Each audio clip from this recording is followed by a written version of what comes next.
Vamos abrir a palavra de Deus no Evangelho segundo Lucas, capítulo 10, de 17 a 24. Lucas 10, de 17 a 24.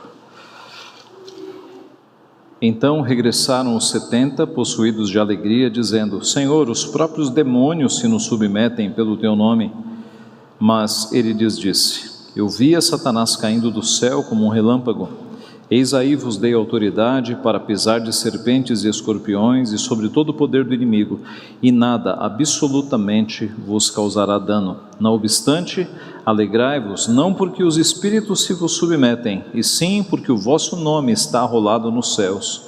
Naquela hora exultou Jesus no Espírito Santo e exclamou: Graças te dou, ó Pai, Senhor do céu e da terra, porque ocultaste estas coisas aos sábios e instruídos e as revelaste aos pequeninos. Sim, ó Pai, porque assim foi do teu agrado. Tudo me foi entregue por meu Pai. Ninguém sabe quem é o Filho senão o Pai, e também ninguém sabe quem é o Pai senão o Filho, e aquele a quem o Filho quiser revelar. E voltando-se para os seus discípulos, disse-lhes particularmente: Bem-aventurados os olhos que veem as coisas que vós vedes, pois eu vos afirmo que muitos profetas e reis quiseram ver o que vedes e não viram, e ouvir o que ouvis e não ouviram. Vamos orar? Pai Santo, Deus bendito, nós te louvamos pela tua palavra, te louvamos porque o Senhor a usa como instrumento para edificar a nossa vida, para falar ao nosso coração palavras que só o Senhor tem, palavras de vida eterna, ó Pai. Senhor, nós reconhecemos a nossa limitação, a limitação deste que fala, ó Pai, pecador, limitado, a limitação dos que ouvem, a limitação do nosso entendimento para compreendermos coisas tão profundas, mas nós cremos, Pai, no poder da Tua Palavra e cremos no Teu Santo Espírito, que abre a nossa mente para que nós a entendamos e aplica no nosso coração. Nós cremos, Pai, que a Tua Palavra é sobrenatural e ela fala conosco, ó Pai, independente da limitação da criatura. E é nesse sentido que nós te pedimos humildemente, Pai, que o Senhor supere a nossa limitação e que o Senhor fale a cada coração exatamente aquilo que o Senhor quer que cada um ouça nesta noite. Abençoa-nos assim, Pai, é o que nós pedimos e já te agradecemos em nome de Jesus. Amém. Meus irmãos, neste momento, milhares de pessoas estão reunidas buscando alegria. E essa alegria está sendo buscada basicamente na comida, na bebida e nos relacionamentos familiares. Mas essas coisas, elas, embora deem certa alegria, elas tratam de uma alegria muito passageira. Porque a comida acaba, a bebida acaba, depois de saciados e satisfeitos, a alegria vai embora, e os relacionamentos são bastante estáveis. Muita gente que está se abraçando hoje à noite, amanhã ou depois de amanhã, possivelmente pode estar brigando.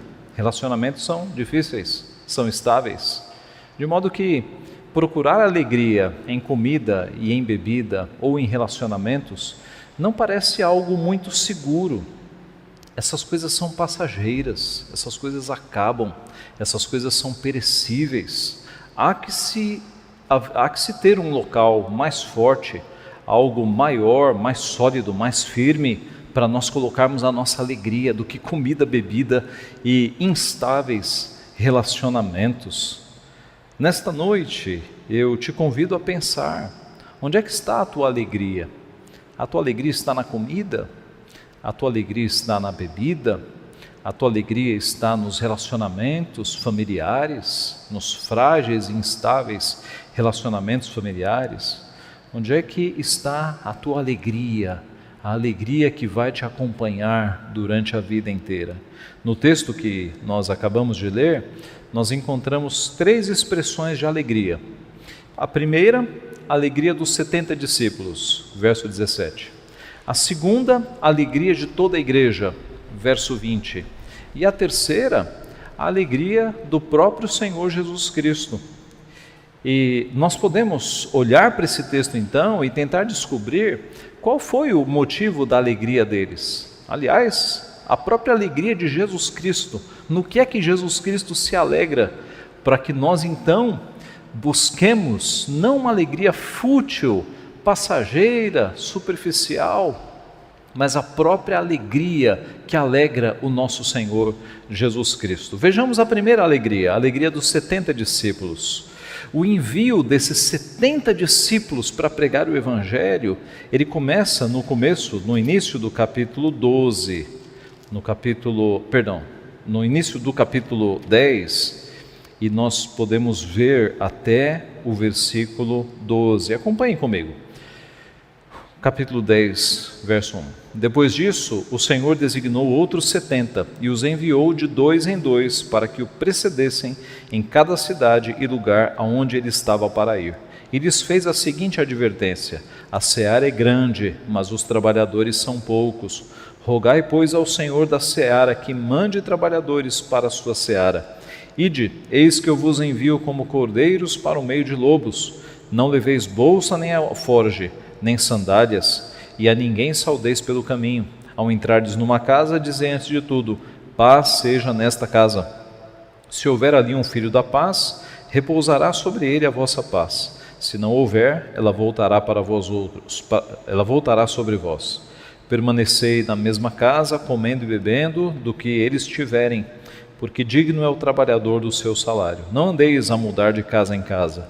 Quando entrardes numa cidade e ali vos receberem, comei do que vos for oferecido. Curai os enfermos que nela houver e anunciai-lhes: a vós outros está próximo o reino de Deus.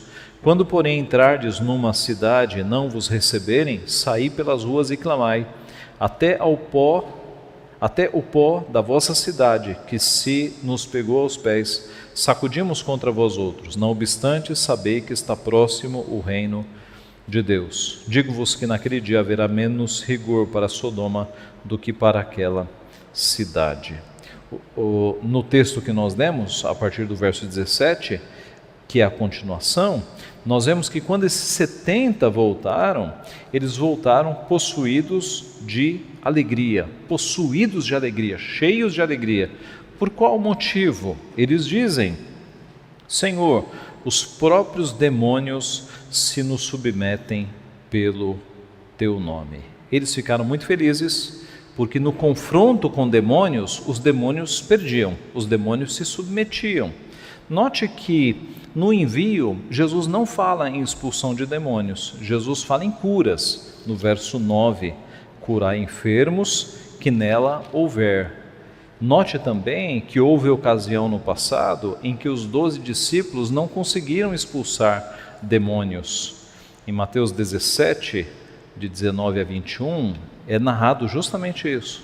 Os discípulos, aproximando-se de Jesus, perguntaram em particular: por que motivo não podemos nós expulsá-los? E ele lhe respondeu: por causa da pequenez da vossa fé, pois em verdade vos digo que se tiverdes fé como um grão de mostarda, direis a este monte: passa daqui para acolá, e ele passará, nada vos será impossível. Mas esta casta não se expele, senão por meio de oração e jejum. Jesus explica então no verso 18 o que estava acontecendo. Eu via Satanás caindo do céu como um relâmpago. A ideia é que enquanto o evangelho estava sendo pregado por meio daqueles 70 discípulos, Satanás estava caindo, o reino de Satanás estava ruindo. Era o prenúncio de muitas quedas de Satanás que ele sofreria por conta do evangelho atingindo as nações. Note, antes de Jesus, Satanás era aquele que enganava as nações estavam cegas, escravizadas por Satanás. Na medida em que Jesus chega e o evangelho começa a avançar, é Satanás caindo. E Jesus explica que a autoridade foi dada, verso 19: eu vos dei autoridade para pisar de serpentes e escorpiões, e sobre todo o poder do inimigo, e nada absolutamente vos causará dano. Então, a menção a serpentes e escorpiões aqui é justamente a Satanás mesmo, a antiga serpente. Deus deu aos discípulos e a todo o povo essa autoridade sobre o inimigo, para vencer as obras das trevas. E os 70 estavam muito felizes, porque esta autoridade agora ela estava se revelando realidade. Os demônios se submetiam. Paulo, escrevendo aos Romanos, disse: e o Deus da paz, em breve, esmagará debaixo dos vossos pés a Satanás. A graça de nosso Senhor Jesus seja convosco.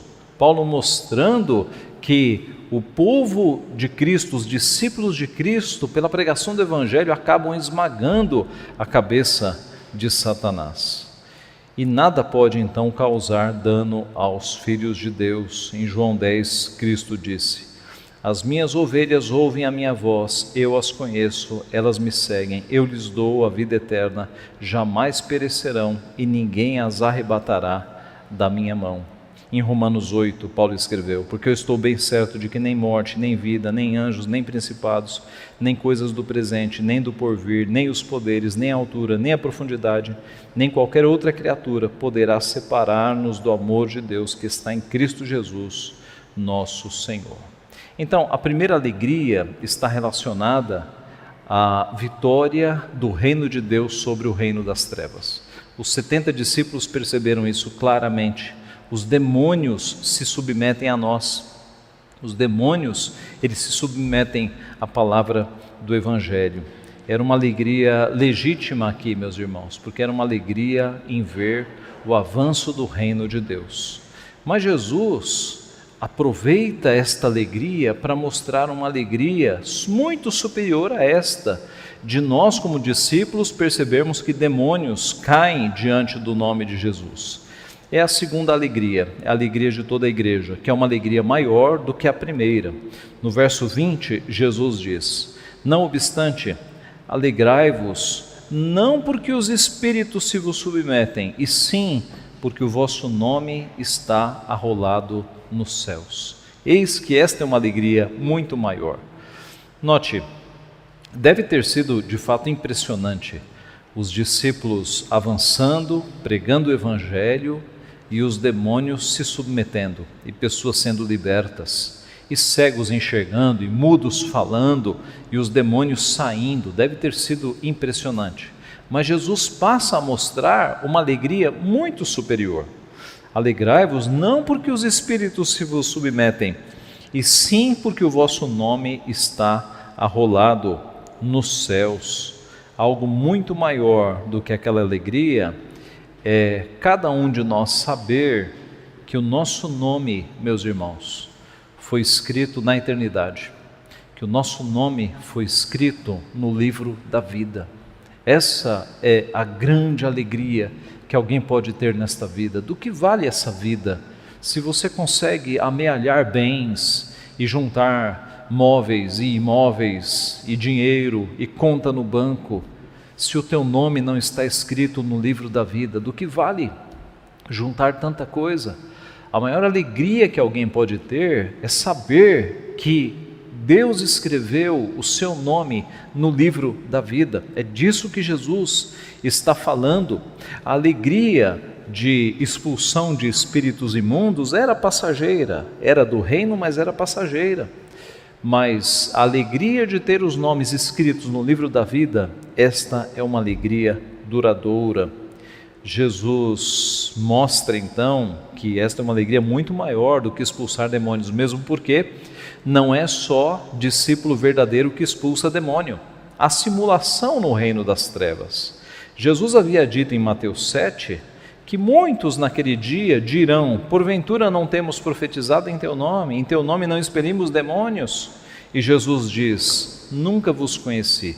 De forma que no reino das trevas há simulação, há falsos profetas simulando expulsar demônios, e espíritos enganadores fazendo que saem justamente para dar crédito para o falso profeta.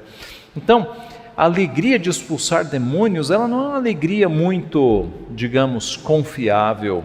O próprio Judas, ele recebeu poder, o mesmo poder que os apóstolos haviam recebido. Lucas 9 narra: tendo Jesus convocado os 12, deu-lhes poder e autoridade sobre todos os demônios, e para efetuarem curas. Veja, os 12, Judas está aqui. E Judas era um filho da perdição. Não era um eleito, não era um servo de Deus. Então, alegrar-se por expulsar demônios tem a ver com o reino, é uma alegria lícita, mas ela é muito fraca quando comparada a termos os nossos nomes escritos no livro da vida. Note, meus irmãos, que os anjos se alegram não pela expulsão de demônios. Se há uma coisa que alegra um anjo, é ver alguém se arrependendo, é ver alguém entrando no reino dos céus. Vá comigo para Lucas 15, algumas folhas à frente. Lucas 15, verso 7. A pergunta aqui é: o que alegra um anjo? O que alegra um anjo? Lucas 15, veja o verso 17. Digo-vos que assim haverá maior júbilo no céu por um pecador que se arrepende do que por 99 justos que não necessitam de arrependimento. O que é júbilo no céu, senão o júbilo entre os anjos por um pecador que se arrepende? Veja o verso 10. Eu vos afirmo que de igual modo há júbilo diante dos anjos de Deus por um pecador que se arrepende. Então note, os anjos não se alegram quando você ganha dinheiro, quando você consegue um emprego novo, uma promoção. A Bíblia não diz que anjo algum se alegra por bens materiais, pela compra de um carro, por uma promoção, por um bom resultado de saúde, mas a Bíblia mostra que anjos se alegram quando um pecador se arrepende, quando um pecador, um eleito, alguém que está com o nome escrito no livro da vida, vem para os caminhos de Deus. E isso deveria nos ensinar muita coisa, não? Isso deveria nos mostrar o que realmente importa nesta vida, não é? O que importa nesta vida não é ajuntar bens, meus irmãos. O que importa nesta vida são os tesouros celestiais. E estes nós conseguimos justamente com a pregação do Evangelho, tirando pessoas das trevas e trazendo para os caminhos de Cristo. É isso que gera alegria no céu, é isso que de fato faz com que nós tenhamos galardão, faz com que nós tenhamos bens duradouros e eternos no céu. É aqui que está a alegria. Essa é a segunda do povo de Deus. E a terceira e última é a própria alegria de Jesus, que está no versículo 21. Naquela hora, exultou Jesus no Espírito Santo e exclamou: graças te dou, ó Pai, Senhor do céu e da terra, porque ocultaste estas coisas aos sábios e instruídos e as revelaste aos pequeninos. Sim, ó Pai, porque assim foi do teu agrado. É interessante, nós não temos muitos registros na Bíblia de Jesus se alegrando. Não há nenhum registro de Jesus sorrindo, por exemplo. Há registros dele chorando, 3, mas não há um registro de Jesus dando uma risada. Ora, é claro que sendo Jesus santo e sendo a alegria um fruto, uma virtude do fruto do Espírito, Jesus sorriu. Isso é o óbvio, não é? Nós que somos pecadores, nós que estamos aqui numa mistura de alegria com sofrimento neste mundo, nesse nosso estado de humilhação, damos risada. Cristo, que era santo, que tinha uma alegria perfeita, certamente sorriu, mas a Bíblia não fica registrando, exceto neste texto, quando diz que ele exultou no Espírito. Jesus exultou no Espírito Santo. O termo empregado aqui por Lucas é muito mais forte do que os termos empregados nas outras alegrias. Mostra que Jesus explodiu de alegria, ele exultou, ele teve, digamos, um momento de muita alegria por aquilo que estava acontecendo. Mas por que Jesus ficou tão alegre? Primeiro porque ele viu a alegria dos discípulos, ele viu a vitória do reino de Deus, ele viu que este tipo de alegria é revelado aos humildes e não aos sábios e entendidos, né? Esse é um tipo de alegria, essa alegria espiritual não é uma alegria revelada aos doutores da lei, aos escribas, aos fariseus, aos sacerdotes, e trazendo para os nossos dias, aqueles que têm muito conhecimento neste século. Esta é uma alegria revelada aos humildes servos do Senhor, às humildes ovelhas do Senhor. Jesus se alegrou por conta disso. Aqueles que têm comunhão com Ele, verso 22, quando diz que ninguém sabe quem é o Pai senão o Filho, e Ele se alegrou porque os discípulos estavam vendo coisas que os profetas e os reis do Antigo Testamento não puderam ver. Veja o verso 23. Voltando-se para os seus discípulos, disse-lhes particularmente: bem-aventurados os olhos que veem as coisas que vós vedes, pois eu vos afirmo que muitos profetas e reis quiseram ver o que vedes e não viram, e ouvir o que ouvis e não ouviram. Então veja a alegria de Jesus Cristo aqui, em perceber os seus discípulos se alegrando com as coisas do reino, em perceber que os discípulos de Cristo estavam vendo coisas que os profetas e os reis sonharam em ver e não viram, e agora ele está vendo tudo isso acontecer ali diante dos seus olhos. Jesus Cristo se alegrou quando os discípulos voltaram da pregação do Evangelho e os frutos que a pregação do Evangelho haviam produzido. Então, a resposta à pergunta, o que alegra Jesus Cristo, é que nós preguemos o Evangelho.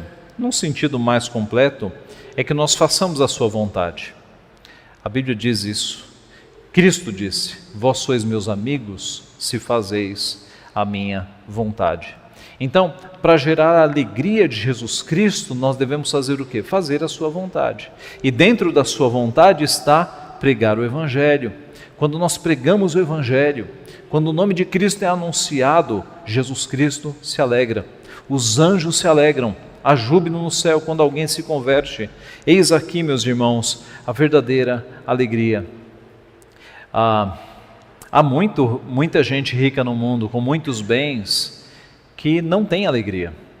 O número de suicídios é muito maior nos países de primeiro mundo. Por que será?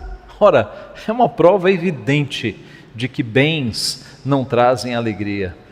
É uma prova cabal de que o ditadinho, né, de que a alegria se compra assim, não é correto. Porque nos países de maior desenvolvimento humano, nesses países é que há o maior número de suicídios e de tentativas de suicídios. É uma prova evidente de que dinheiro não compra felicidade. Veja a quantidade de artistas e estrelas que já se suicidaram na história, né, digamos, da cultura dos últimos tempos. Tinham fama, tinham poder, tinham dinheiro e nada disso encheu o seu coração. Porque eu repito, buscar alegria em comida, em bebida e em relacionamentos é algo muito arriscado e é algo de fato que é totalmente inseguro. Essas coisas não trazem alegria. A verdadeira alegria, meus irmãos, está nas coisas espirituais. A verdadeira alegria está em Deus. Quando nós nos voltamos a Deus, nós nos voltamos às nossas origens, nós nos voltamos ao nosso Criador, aquele que nos formou, aquele que nos conhece, aquele que fez o nosso coração, aquele que de fato é o nosso Criador. É nele que nós buscamos a verdadeira alegria. É em Cristo Jesus que nós encontramos o real sentido da nossa vida, a razão da nossa existência, a alegria verdadeira. Então, a alegria verdadeira está em sermos salvos por Deus, em vermos o seu reino avançando sobre as nações e em nós, como seus discípulos, levarmos o amor de Deus às pessoas que estão nas trevas. Esta é a verdadeira alegria espiritual. A alegria da bebida, da comida e dos relacionamentos acaba. Geralmente no dia seguinte acabou. Mas a alegria de andar nos caminhos de Deus, nos caminhos de Cristo, anunciar o amor de Cristo às pessoas e fazer com que, pela nossa instrumentalidade, pessoas se arrependam e creiam em Cristo, essa é uma alegria que vai durar a vida inteira e vai ultrapassar os limites desta vida e vai te acompanhar pela eternidade. Esta é a verdadeira alegria. Que nesta noite, então, meus irmãos, nós saibamos que a verdadeira alegria está perto de nós, está perto daqueles que ainda não a possuem. Basta crerem em Cristo Jesus como Senhor e Salvador, render as suas vidas diante de Deus, e assim ali nós, aqueles que ainda não a têm, podem encontrar a verdadeira alegria e a vida eterna. Que Deus assim nos abençoe. Amém.